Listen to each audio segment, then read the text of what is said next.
ওগো বুলবুলি স্তানের নববৈতালিক দল, তোমরা আমার সানুরাগ প্রতি নমস্কার গ্রহণ করো। তরবারি গ্রহণ করতে হয় উচ্চ শিরে উদ্ধত হস্ত তুলে, মালা গ্রহণ করতে হয় উচ্চ শির অবনমিত করে, উদ্ধত হস্ত যুক্ত করে ললাটে ঠেকিয়ে। তোমাদের এই যুক্ত করের অঞ্জলির বিনিময়ে আমার যুক্ত করের রিক্ত নমস্কার গ্রহণ করো। তোমাদের এই দানের বিনিময়ে আমি যেন আমার গানের পাত্র পূর্ণ করে তোমাদের ভেট দিতে পারি। আমায় সাদর সম্ভাষণ করেছে তোমাদেরও আগে তোমাদেরই গিরিসিন্ধু নদী কান্তার পরিশোভিত পরিস্থান।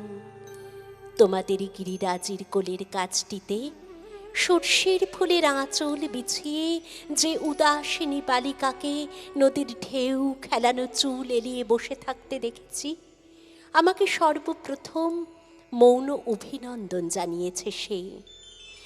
তোমাদের কর্ণফুলের তরঙ্গে যে তরণী তার ভরা যৌবনের স্বপ্ন বিছিয়ে কাননের কুন্তল এলিয়ে ঘুমিয়ে আছে, আমাকে সর্বপ্রথম আমন্ত্রণ লিপি পাঠিয়েছে সেই তার সাম্পান মাঝির হাতে। বুকে 12 বকুণ্ডের হোমাগ্নি চালিয়ে তোমাদের গিরিরাজি যে নবসৃষ্টির ধ্যানে সমাধিমগ্ন, আমায় সর্বাগ্রে আশিস জানিয়েছে তাদেরই ঊর্ধ্ববাহু দেবতার শাল পিয়ালি শালমলি সেগুন। তোমাদেরই বনে বনে ঘুরে ফেরে যে বালিকা বনলক্ষ্মী, তার হলদে পাখি বউ কথা কও পিকপাপি আর নুপুর কাঁপনে বাজিয়ে গুবাক তরুর হাতছানি দিয়ে আমায় সবার আগে ডেকেছে সেই আলুলায়িত কুন্তলা কপাল কুণ্ডলা। তোমাদের উদার আকাশ মেঘের আলপনা এঁকে আমার আসন রচনা করেছে চণ্ড বৃষ্টি প্রপাত ছন্দে। তোমাদের আসমানি মেয়েরা আমার শিরে পুষ্প বৃষ্টি করেছে। তোমাদের জলপ্রপাত নির্ঝরিণী আমার সকল গানে সুর দিয়েছে।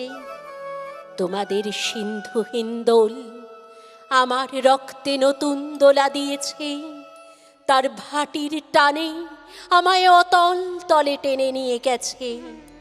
আমার আর অন্য অভিনন্দনের প্রয়োজন ছিল না।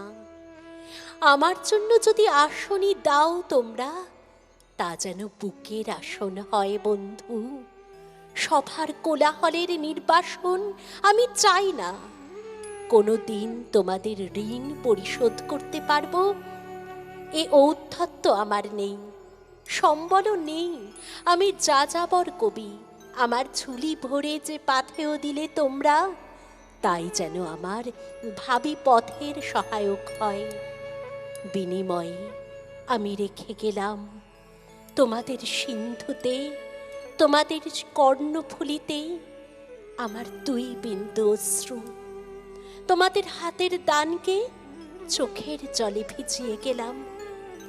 জীবনে কোনো সাধই তো পূর্ণ হলো না, ভবিষ্যতে যে হবে সে আশাও রাখিনি।